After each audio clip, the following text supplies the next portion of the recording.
X प्रधानमंत्री जी मनमोहन सिंह जी, श्रीमती सोनिया गांधी जी, केसी वेणुगोपाल जी, अहमद पटेल जी, राजीव सातव जी, अमित चावड़ा जी, परेश धनानी जी,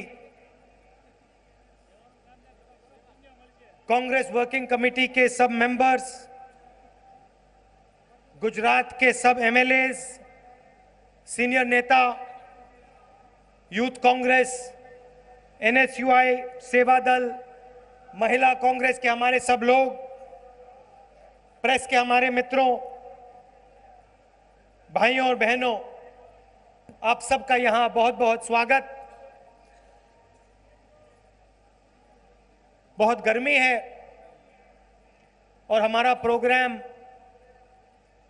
1-1.5 घंटा late चल रहा है, तो आपको कष्ट हुआ, इसके लिए मैं आपसे शुरुआत में माफी मांगना चाहता हूं।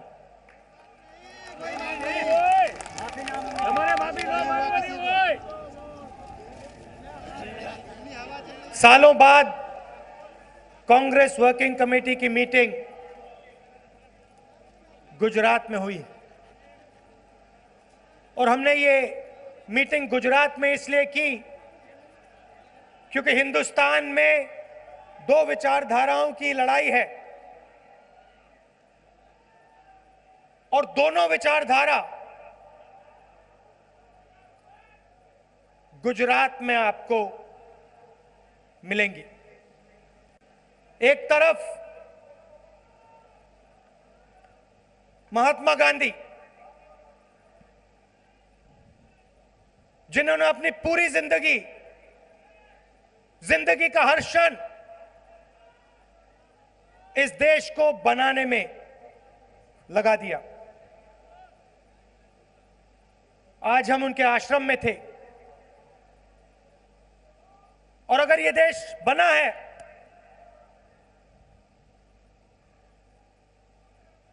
तो महात्मा गांधी और गुजरात ने इस देश को बनाया है। और आज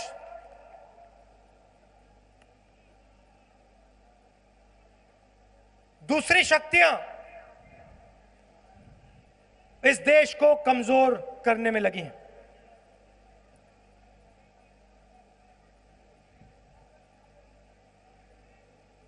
आप देखिए, इतिहास में पहली बार सुप्रीम कोर्ट के 4 जज प्रेस के पास जाते हैं, कहते हैं हमें काम करने नहीं दिया जा रहा है, और उसके एकदम बाद जज लोहिया जी का नाम लेते हैं। आमतौर से जनता सुप्रीम कोर्ट के पास जाती है न्याय के लिए। आज के हिंदुस्तान में सुप्रीम कोर्ट के जज जनता के सामने न्याय मांगते हैं, और यह सिर्फ सुप्रीम कोर्ट के साथ नहीं हो रहा है। जहां भी आप देखें, हिंदुस्तान की संस्थाओं पर, इंस्टीट्यूशंस पर आक्रमण चालू है।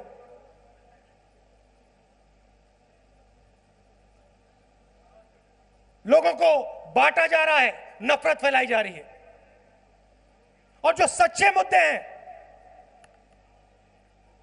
उनकी बात सरकार नहीं करती। हिंदुस्तान के सामने सच्चे मुद्दे कौन से हैं? सबसे पहला और सबसे बड़ा मुद्दा बेरोजगारी। आज हिंदुस्तान में 45 साल से ज्यादा बेरोजगारी है। Narendra Modi ji make in India की बात करते हैं, स्टार्टअप इंडिया की बात करते हैं, मगर सच्चाई यह है कि आज हिंदुस्तान का युवा अलग अलग प्रदेशों में रोजगार ढूंढते भटक रहा है।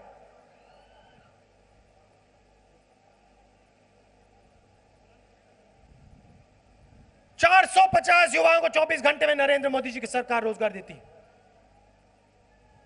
दूसरी तरफ किसानों का मुद्दा, गुजरात के चुनाव में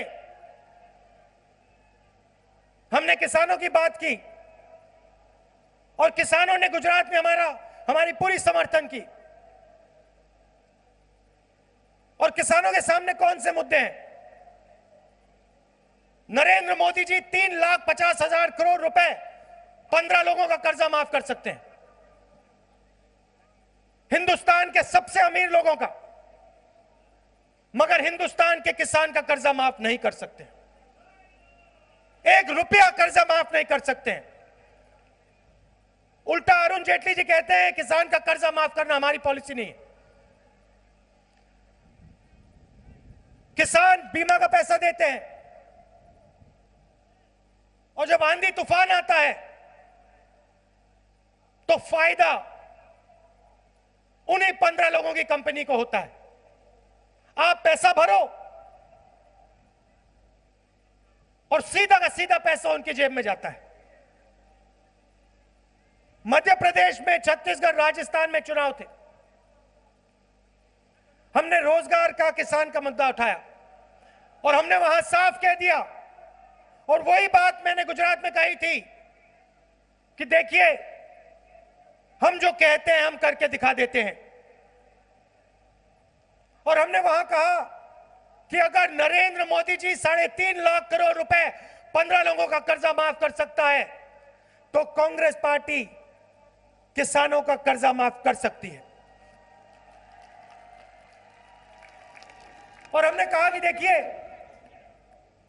10 दिन के अंदर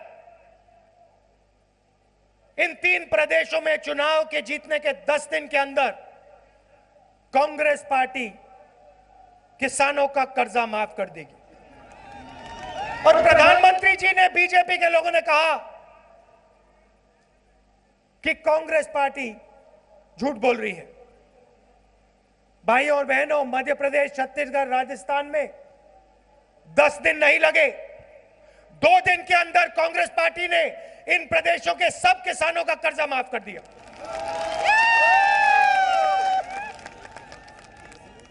और मुझे दुख होता है कि गुजरात के किसानों का कर्जा हम माफ नहीं कर पाए, क्योंकि मैं जानता हूं कि आपको भी जरूरत है।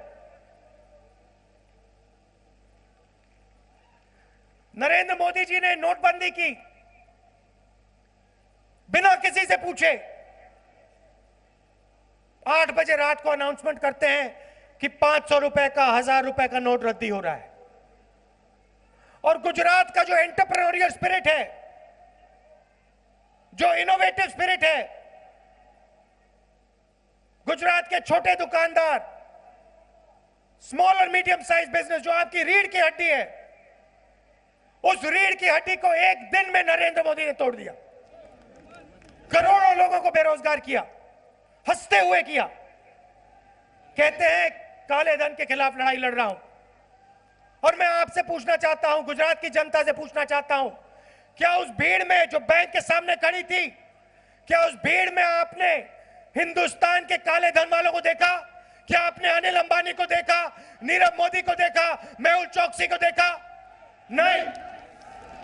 उस लाइन में हिंदुस्तान के गरीब लोग थे, हिंदुस्तान के किसान, हिंदुस्तान के मजदूर, माताएं, बहनें।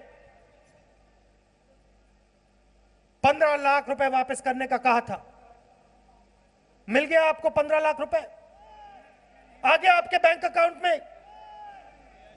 जहां भी जाते हैं कोई ना कोई झूठ बोल जाते हैं।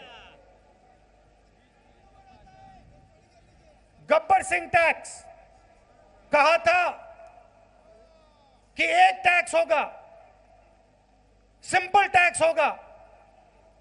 12 बजे रात को अनाउंस करते हैं, पता लगता है कि 5 अलग अलग टैक्स। और आज तक गुजरात के छोटे दुकानदारों को, स्मॉल मीडियम साइज बिजनेस वालों को जीएसटी समझ नहीं आई। मैं आप सबको आश्वासन देना चाहता हूं कि 2019 में जैसे ही कांग्रेस पार्टी की सरकार बनेगी, वैसे ही हम जीएसटी को रिफॉर्म करके आपको एक टैक्स वाली जीएसटी दे देंगे।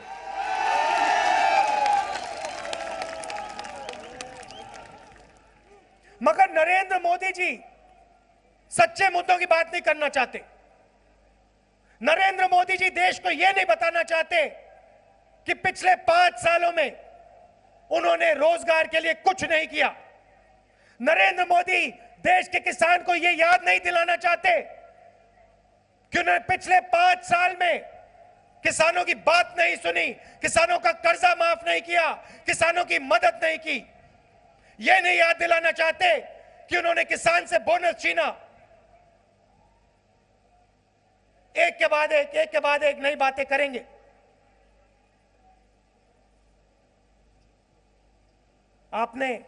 आपको याद होगा 2014 के चुनाव में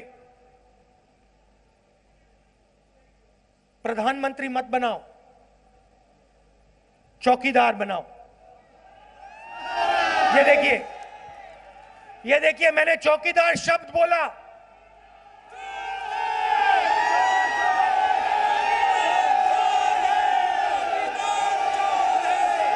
ये देखिए चौकीदार।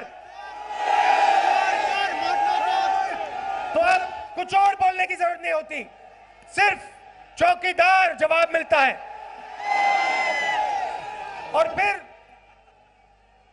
हर स्टेज से नरेंद्र मोदी देशभक्ति की बात करते हैं।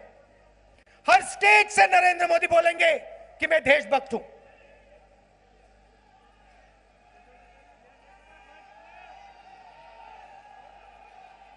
राफेल हवाई जहाज, नरेंद्र मोदी वायुसेना की प्रशंसा करते हैं, मगर नरेंद्र मोदी देश को यह नहीं बताते हैं कि उन्हीं पायलट्स और उसी वायुसेना के जेब में से नरेंद्र मोदी ने 30,000 करोड़ रुपए चोरी करके अनिल अंबानी के जेब में डाला है।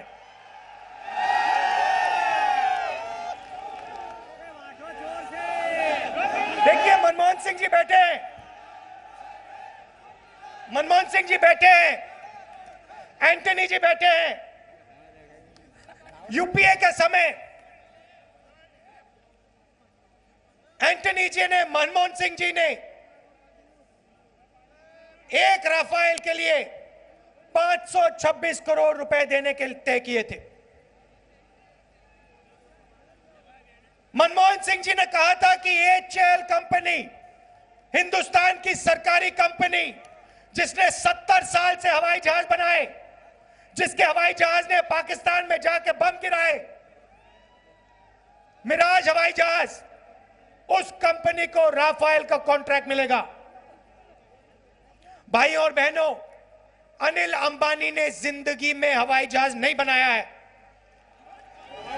और मैं गारंटी करके कहता हूं, अगर अनिल अंबानी जी को आपने एक कागज दे दिया और उनको कहा कि भैया कागज का हवाई जहाज बनाओ, अनिल अंबानी जी कागज का हवाई जहाज नहीं बना पाएंगे।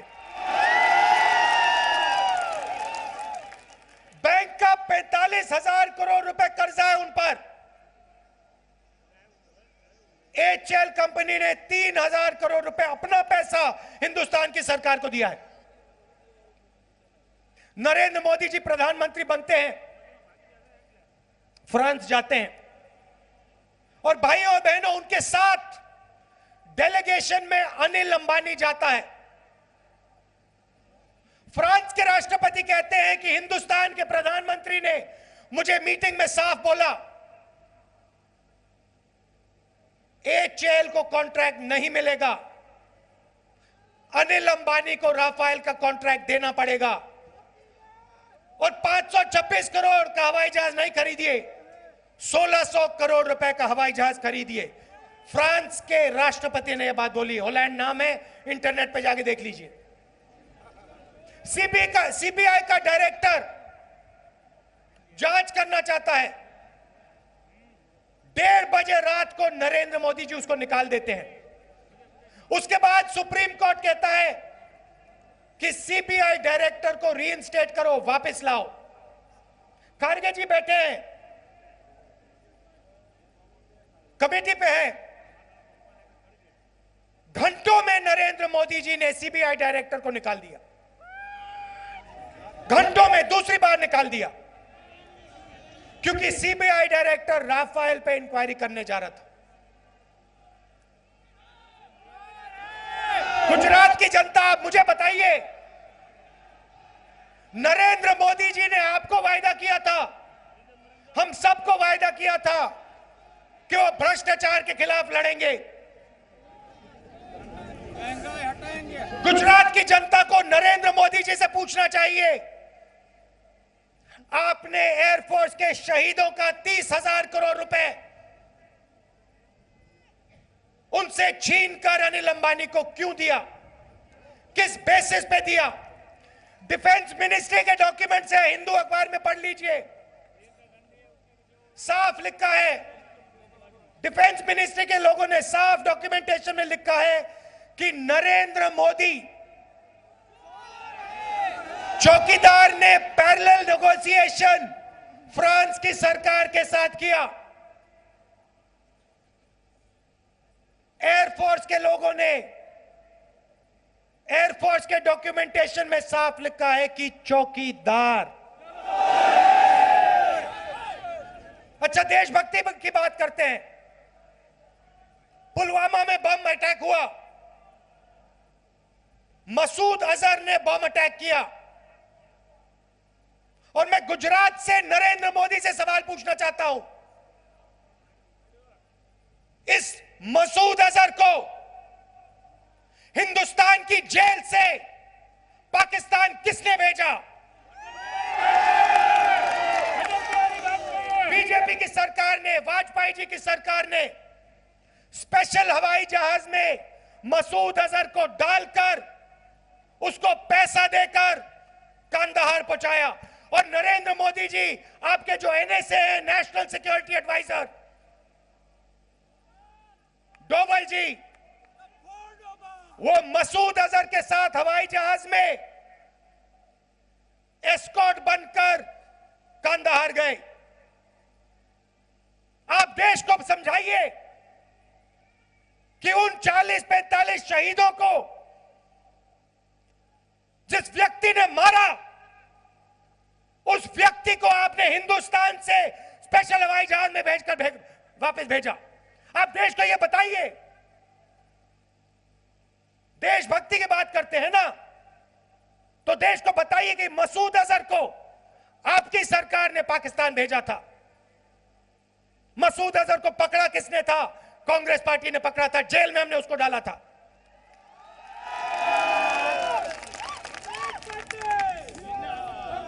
पंद्रह लोगों को हिंदुस्तान का पूरा धन। भाइयों और बहनों, देखिए, जिस दिन पाकिस्तान के खिलाफ लड़ाई हो रही थी, अखबार पढ़ लीजिए, उसी दिन नरेंद्र मोदी जी ने अपने मित्र को हिंदुस्तान के 5 एयरपोर्ट हवाले कर दिए। 2 हिंदुस्तान बनाना चाहते हैं, एक हिंदुस्तान अनिल अंबानी वाला, मेहुल चौकसी वाला, नीरव मोदी वाला, नरेंद्र मोदी वाला, सूट बूट वाला, और दूसरा हिंदुस्तान किसानों का, मजदूरों का, छोटे दुकानदारों का, छोटे बिजनेस वालों का, मिडिल साइज बिजनेस वालों का, युवाओं का। उनके लिए लाखों करोड़ रुपए, उनके लिए कर्जा माफ, उनके लिए प्राइवेट हवाई जहाज, एयरपोर्ट, पोर्ट, जो चाहिए, आपकी जमीन, जंगल, जल, जो भी उनको चाहिए, बिजली, और आपके लिए नोटबंदी, गब्बर सिंह टैक्स, आत्महत्या। आपके बच्चों को स्कूल जाना हो, कॉलेज जाना हो, जेब से लाखों रुपए पहले निकालो और उन्हीं 15 लोगों को दो। परिवार में कोई बीमार होगा, कैंसर होगा, कैट स्कैन की जरूरत, एमआरआई की जरूरत, प्राइवेट अस्पताल में जाओ और उन्हीं 15-20 लोगों को पहले 15 लाख 20 लाख रुपए दो, फिर एमआरआई कराओ, ऑपरेशन कराओ। ऐसा हिंदुस्तान हमें नहीं चाहिए और ऐसा हिंदुस्तान हम नहीं बनने देंगे, कुछ भी हो जाए।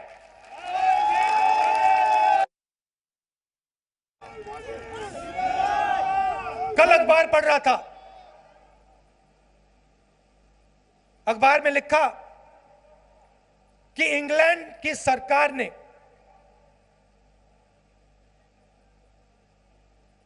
हिंदुस्तान की सरकार को मैसेज भेजा कि हमें आपसे थोड़ा इंफॉर्मेशन चाहिए, इंफॉर्मेशन भेजिए और हम नीरव मोदी को पकड़ के वापस हिंदुस्तान भेज देंगे। इंग्लैंड की सरकार कह रही है कि हिंदुस्तान की सरकार ने रिक्वेस्ट का जवाब नहीं दिया। प्रधानमंत्री नीरव मोदी को नीरव भाई कहते हैं, मेहुल चौकसी को मेहुल भाई कहते हैं, अनिल अंबानी को अनिल भाई कहते हैं, और ये सब लोग नरेंद्र मोदी की मार्केटिंग करते हैं। दिन भर आप इनको टीवी पे देखोगे, पैसा कहां से आता है मैं आपको बताता हूं। अनिल अंबानी, नीरव मोदी, मेहुल चौकसी, ललित मोदी, विजय माल्या, इन लोगों से पैसा आता है और दिन भर आपका पैसा लूटा जाता है। कांग्रेस पार्टी ने निर्णय ले लिया है 2019 में हम ऐतिहासिक काम करने जा रहे हैं। अगर नरेंद्र मोदी जी की सरकार 3.5 लाख करोड़ रुपए उनका माफ कर सकती है, अगर अमीर लोगों को वो पैसा दे सकते हैं, तो कांग्रेस पार्टी हिंदुस्तान के गरीब लोगों को, किसानों को, मजदूरों को, छोटे दुकानदारों को पैसा दे सकती है।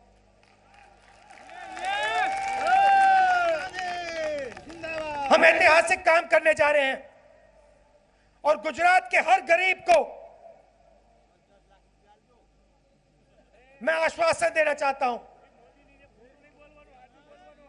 2019 की सरकार बनेगी और मैं आपको बता रहा हूं, गारंटी करके कह रहा हूं, पूरे हिंदुस्तान में, हिंदुस्तान के हर प्रदेश में Congress party guaranteed minimum income लागू कर देगी।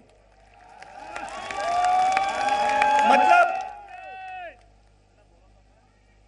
गारंटीड मिनिमम आमदनी हिंदुस्तान के हर नागरिक को कांग्रेस पार्टी डायरेक्ट सीधा बैंक अकाउंट में पैसा डाल देगी।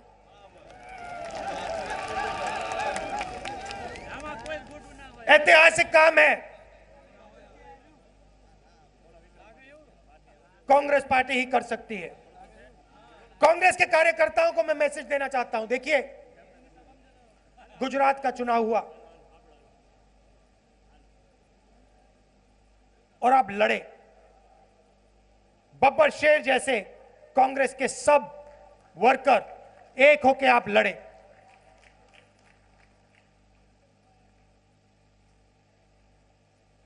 हर डिस्ट्रिक्ट में, हर ब्लॉक में कांग्रेस पार्टी लड़ी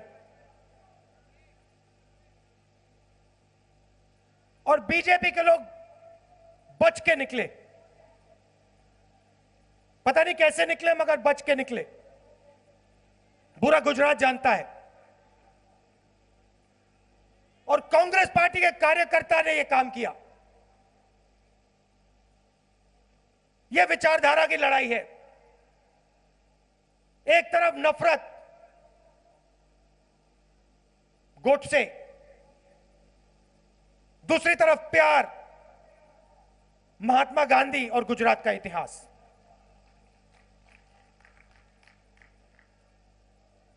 और जीत महात्मा गांधी की होगी, प्यार की होगी, भाईचारे की होगी, कांग्रेस पार्टी की होगी, गुजरात की होगी।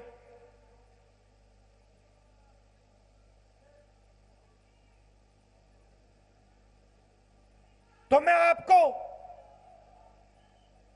यह कहना चाहता हूं कि चुनाव में आप गुजरात के हर घर में जाओ, गांव में, शहरों में जाओ और गुजरात की जनता को बताओ कि पिछले 5 साल से नरेंद्र मोदी जी वायदे कर रहे हैं। मेक इन इंडिया का वायदा किया, 45 साल से सबसे ज्यादा बेरोजगारी। किसानों के लिए वायदे किए, एक वायदा पूरा नहीं किया। 15 लाख रुपए का वायदा किया, वो पूरा नहीं किया। और दूसरी तरफ जो कांग्रेस पार्टी कहती है वो करके दिखा देती है।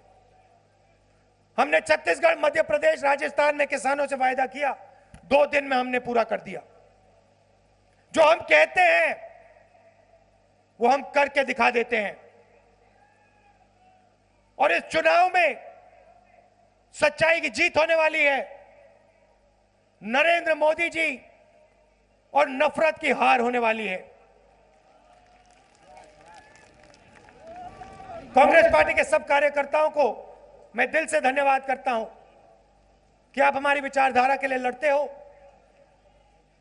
और आने वाले चुनाव में आप यहां पूरी की पूरी सीटें कांग्रेस पार्टी को जिता के दोगे। आप सबका दिल से बहुत बहुत धन्यवाद। नमस्कार, जय हिंद। विनंती કરીશ કોંગ્રેસ વિધાનસભા પક્ષના ઉપનેતા ભાઈ શૈલેષભાઈ પરમારને કે આભાર દર્શન કરે।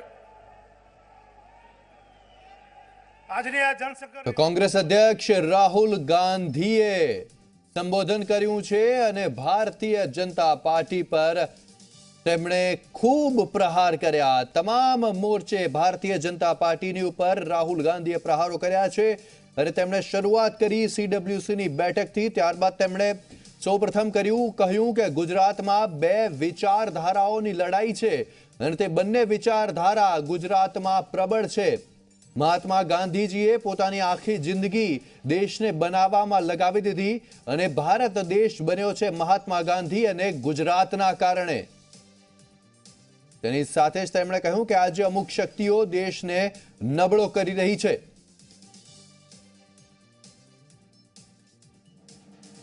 રાહુલ ગાંધીએ પોતાના સંબોધનમાં કહ્યું કે આજે કેન્દ્રની તમામ સંસ્થાઓને પાંગળી બનાવવામાં આવી રહી છે। સુપ્રીમ કોર્ટ જેવી સુપ્રીમ કોર્ટના પણ 4 જજીસને મીડિયા સમક્ષ આવવું પડે છે અને તેઓ મીડિયા સમક્ષ આવીને કહે છે કે તેમને કામ નથી કરવા દેવામાં આવતું અને આજના ભારતમાં સુપ્રીમ કોર્ટના જજ જનતા પાસે ન્યાય માંગે છે તે ખૂબ જ દુર્ભાગ્યપૂર્ણ છે। कांग्रेस वर्किंग कमेटी की मीटिंग गुजरात में हुई और हमने ये मीटिंग गुजरात में इसलिए की क्योंकि हिंदुस्तान में दो विचारधाराओं की लड़ाई है और दोनों विचारधारा गुजरात में आपको मिलेंगी। एक तरफ महात्मा गांधी जिन्होंने अपनी पूरी जिंदगी का हर क्षण इस देश को बनाने में लगा दिया। आज हम उनके आश्रम में थे और अगर यह देश बना है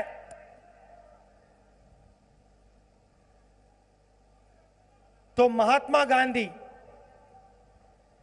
और गुजरात ने इस देश को बनाया है। और आज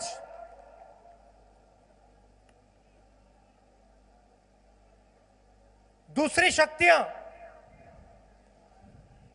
इस देश को कमजोर करने में लगी हैं। इतिहास में पहली बार सुप्रीम कोर्ट के 4 जज प्रेस के पास जाते हैं, कहते हैं हमें काम करने नहीं दिया जा रहा है और उसके एकदम बाद जज लोहिया जी का नाम लेते हैं। आमतौर से जनता सुप्रीम कोर्ट के पास जाती है न्याय के लिए। आज के हिंदुस्तान में सुप्रीम कोर्ट के जज जनता के सामने न्याय मांगते हैं। हिंदुस्तान की संस्थाओं पर, इंस्टीट्यूशंस पर आक्रमण चालू है।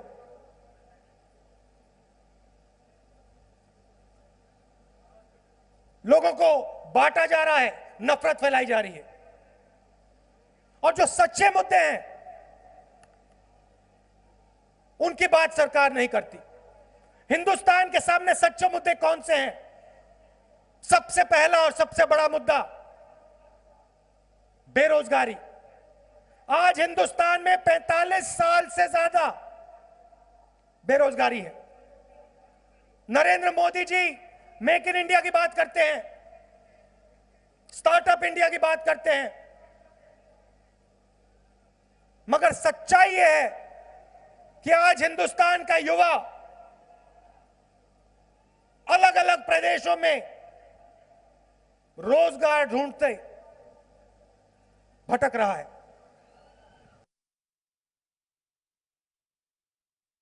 किसानों का मुद्दा, गुजरात के चुनाव में हमने किसानों की बात की और किसानों ने गुजरात में हमारी पूरी समर्थन की। और किसानों के सामने कौन से मुद्दे हैं?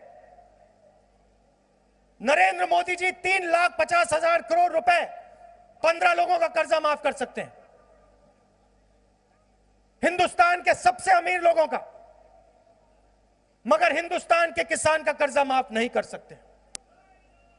1 रुपया कर्जा माफ नहीं कर सकते हैं। उल्टा अरुण जेटली जी कहते हैं किसान का कर्जा माफ करना हमारी पॉलिसी नहीं है। किसान बीमा का पैसा देते हैं और जब आंधी तूफान आता है तो फायदा उन्हीं 15 लोगों की कंपनी को होता है। आप पैसा भरो और सीधा का सीधा पैसा उनकी जेब में जाता है। और हमने कहा कि देखिए 10 दिन के अंदर इन 3 प्रदेशों में चुनाव के जीतने के 10 दिन के अंदर कांग्रेस पार्टी किसानों का कर्जा माफ कर देगी। और प्रधानमंत्री जी ने, बीजेपी के लोगों ने कहा कि कांग्रेस पार्टी झूठ बोल रही है। भाइयों और बहनों, मध्य प्रदेश, छत्तीसगढ़, राजस्थान में 10 दिन नहीं लगे, 2 दिन के अंदर कांग्रेस पार्टी ने इन प्रदेशों के सब किसानों का कर्जा माफ कर दिया। 15 लाख रुपए वापस करने का कहा था, मिल गया आपको 15 लाख रुपए, आ गया आपके बैंक अकाउंट में। जहां भी जाते हैं कोई ना कोई झूठ बोल जाते हैं।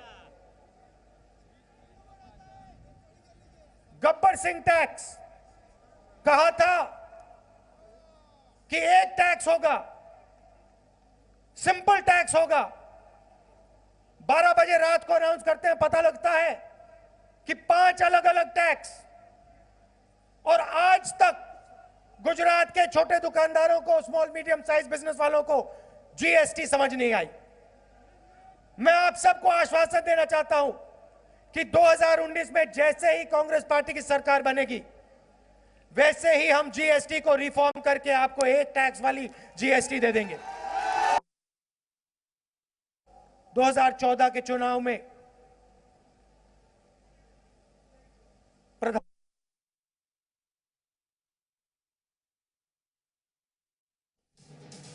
तो कांग्रेस अध्यक्ष राहुल गांधी